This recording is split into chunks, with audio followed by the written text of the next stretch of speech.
নমস্কার। আজকে আমি তোমাদের একাদশ শ্রেণীর অষ্টম অধ্যায়ের অনুশীলনী নিয়ে আলোচনা করব, অর্থাৎ এমসিকিউ নিয়ে আলোচনা করব। তো চলো শুরু করা যাক। প্রথম প্রশ্ন দেখো, প্রখ্যাত গ্রিক দার্শনিক অ্যারিস্টটল সংখ্যাগত দিক থেকে সরকারকে ভাগ করেছেন তিনটি ভাগে। পরের প্রশ্ন, প্রখ্যাত গ্রিক দার্শনিক অ্যারিস্টটল সংখ্যাগত দিক থেকে সরকারকে যে তিনটি ভাগে ভাগ করেছেন সেগুলি হলো একজনের শাসন, কয়েকজনের শাসন ও বহুজনের শাসন। প্রখ্যাত গ্রিক দার্শনিক অ্যারিস্টটল উদ্দেশ্যগত দিক থেকে সরকারকে ভাগ করেছেন দুটি ভাগে। প্রখ্যাত গ্রিক দার্শনিক অ্যারিস্টটল সরকারের স্বাভাবিক রূপ হিসেবে চিহ্নিত করেছেন নিয়মতন্ত্রকে। পরের প্রশ্ন, অ্যারিস্টটল সরকারের বিকৃত রূপ হিসেবে চিহ্নিত করেছেন গণতন্ত্রকে। গ্রিক দার্শনিক অ্যারিস্টটলের মতে সর্বাপেক্ষা শ্রেষ্ঠ সরকার হল নিয়মতন্ত্র। গণতন্ত্রকে সরকারের বিকৃত রূপ বলে চিহ্নিত করেছেন অ্যারিস্টটল।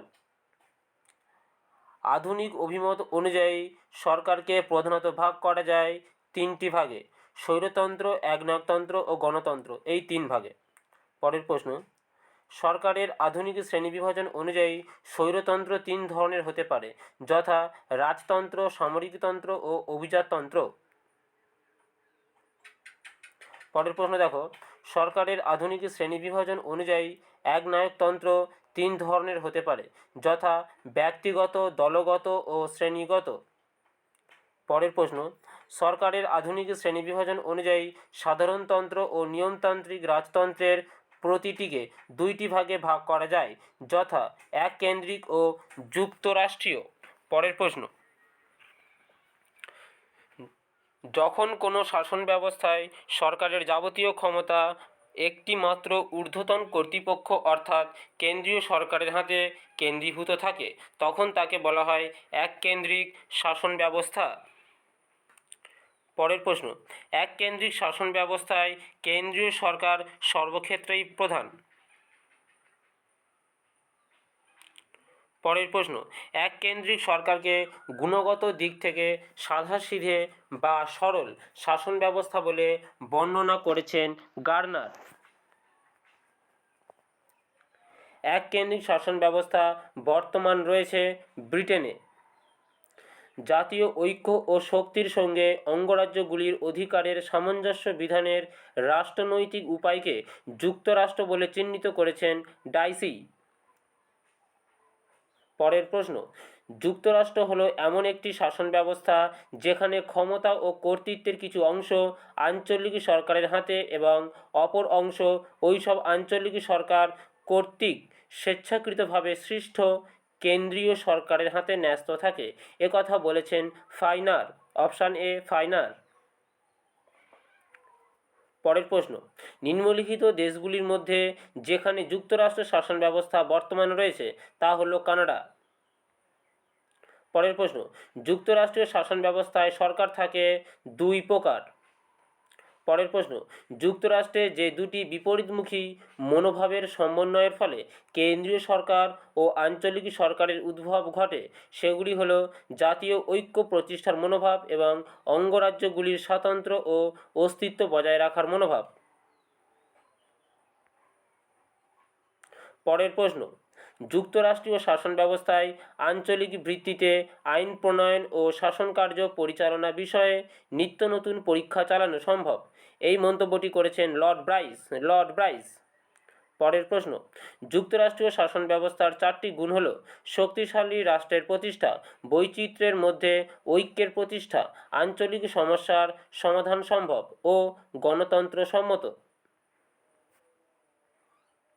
পরের প্রশ্ন দেখো, যুক্তরাষ্ট্রীয় ব্যবস্থার চারটি দোষ হলো যুক্তরাষ্ট্রীয় ব্যবস্থার চারটি দোষ হলো প্রকৃতিগতভাবে দুর্বল, জটিল ও মন্থর গতিসম্পন্ন, কেন্দ্র ও রাজ্যের মধ্যে বিরোধ, পরস্পর বিরোধী আইন প্রণয়নের সম্ভাবনা, দায়িত্ব নির্ধারণ করা কষ্টসাধ্য।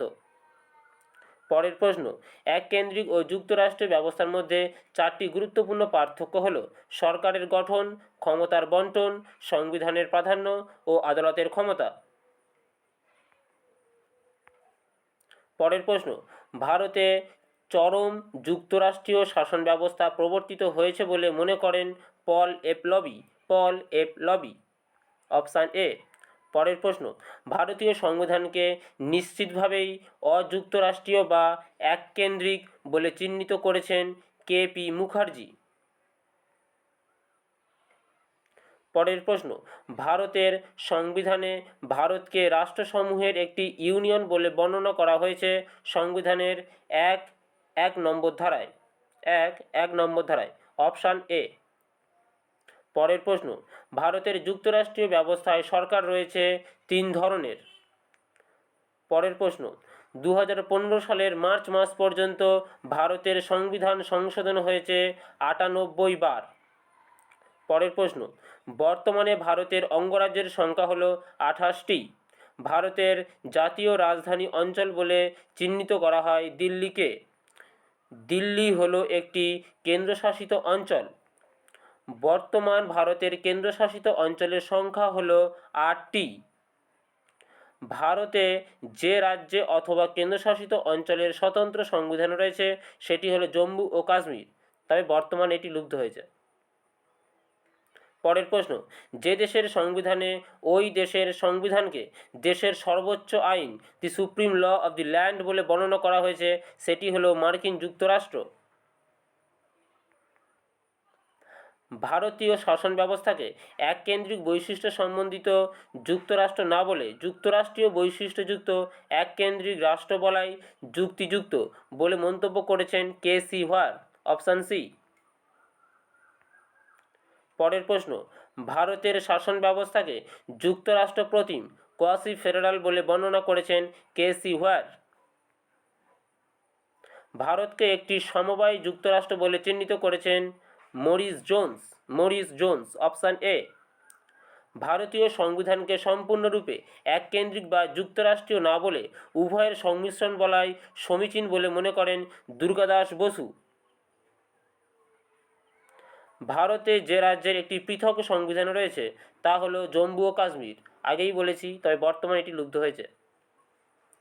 সম্প্রতিকালে প্রকৃতিগতভাবে ভারতের যুক্তরাষ্ট্রীয় ব্যবস্থা হলো অন্তরাজ্য প্রতিযোগিতামূলক যুক্তরাষ্ট্র।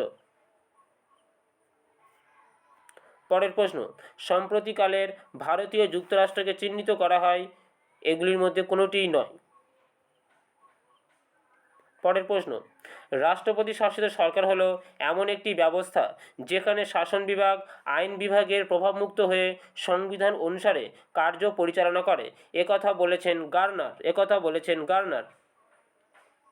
নিম্নলিখিত দেশগুলির মধ্যে যে দেশের শাসন ব্যবস্থা রাষ্ট্রপতি শাসিত সেটি হলো মার্কিন যুক্তরাষ্ট্র। পরের প্রশ্ন, রাষ্ট্রপতি শাসিত সরকারের অন্যতম গুরুত্বপূর্ণ বৈশিষ্ট্য হল ক্ষমতা স্বতন্ত্রীকরণ নীতি অনুসরণ। রাষ্ট্রপতি শাসিত সরকার বর্তমানে রয়েছে মার্কিন যুক্তরাষ্ট্রে ও ফিলিপিন্স প্রজাতন্ত্রে, এই দুটি জায়গাতেই রাষ্ট্রপতি শাসিত সরকার রয়েছে। পরের প্রশ্ন, রাষ্ট্রপতি শাসিত শাসন ব্যবস্থার 4টি গুণ হল আপৎকালীন অবস্থার পক্ষে বিশেষ কার্যকর, স্থায়িত্ব, দল প্রথার কুফলমুক্ত, ক্ষমতা স্বতন্ত্রীকরণের সুবিধা। রাষ্ট্রপতি শাসিত শাসন ব্যবস্থার 4টি গুরুত্বপূর্ণ দোষ হল ক্ষমতা স্বতন্ত্রীকরণের কুফল, রাষ্ট্রপতির স্বৈরাচারী হওয়ার প্রবল সম্ভাবনা, বিচার বিভাগের অস্বাভাবিক প্রাধান্য বৃদ্ধি ও দায়িত্বের অবস্থান নির্ণয় কষ্টসাধ্য। যে শাসন ব্যবস্থায় আইন বিভাগ ও শাসন বিভাগের সম্পর্ক অত্যন্ত ঘনিষ্ঠ এবং শাসন বিভাগের স্থায়িত্ব ও কার্যকারিতা আইন বিভাগের ওপর নির্ভরশীল তাকে বলা হয় সংসদীয় শাসন ব্যবস্থা। সংসদীয় শাসন ব্যবস্থা বর্তমান রয়েছে ভারতে।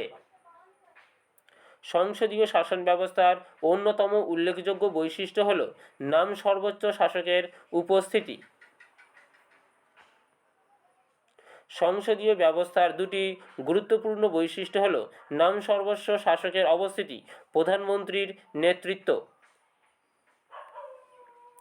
সংসদীয় গণতন্ত্র প্রতিষ্ঠার মাধ্যমেই বুর্জোয়া শ্রেণী, সামন্ততান্ত্রিক ও মধ্যযুগীয় বিশেষ সুবিধাভোগী শ্রেণীর জন্মগত অধিকারের বিরুদ্ধে সংগ্রাম পরিচালনা করেছিল, এই মন্তব্যটি করেছেন রজনী পাম Dutta, option A Rajani palm Dutta.